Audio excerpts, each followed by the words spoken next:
pia school fees. Ukanibloko saa hii hata nikikupigia Wewe tuliona na wewe wapi? Tulikuwa na wewe huko Githurai pale kwa hoteli venye ulitubaia chakula. Tukawa hivi sijai kuona. Waje kujifanya tulikuwa na wewe wapi? Wewe. Wacha kujifanya ndegwa. Tulikuwa na wewe pale Githurai ukanibaia chakula na mtoto.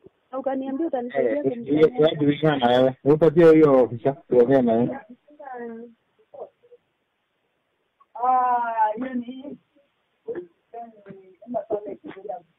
Hello? Hello? Hello? Hebu chukua simu uongee na yeye. Piga simu, nipigia umpatie simu. Masa chukua simu.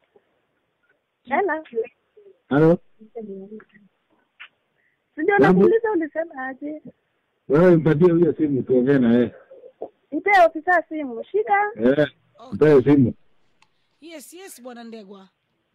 Mzuri. Niambie unasemaje? Anafanyaje mimi sina mtoto huko Nairobi. Mimi niko na bibi. Kwani anajifanya ati hapa nini? Lakini anasema mlimpata kitambo si sasa hivi ukiwa na bibi yako. Anasema mimi niko na watoto na bibi. Na amemaliza mpaka shule. Yeye kwa wapi? Yeye anakusumbua huyo mtu akaa na yeye. Kwa hivyo wewe huyu Karo umjui kabisa? Nimejui huyo. Karo? Hii ni sauti ya baba mtoto wako? Ni yeye.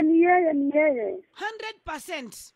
100%. Hata tulikuwa na yeye akatubaia chakula na akaniambia atanisaidia kulea. Yakubaia chakula kwa wapi wewe? Karo kitu yako ni mzuri. Tulikuwa na wewe Githurai. Tulifanya na nini wewe? Tulikuwa na wewe Githurai. Na sina vingine na yombi. Wewe, Karo, nini shinda? Sisi nikusaidia mtoto.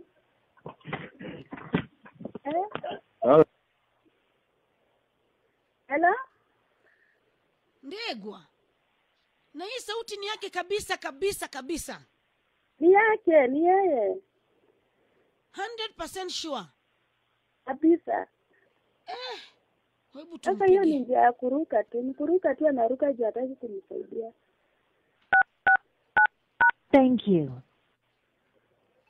Wala ile shomaga reja shida ngarakia na saa ngarakia na olong.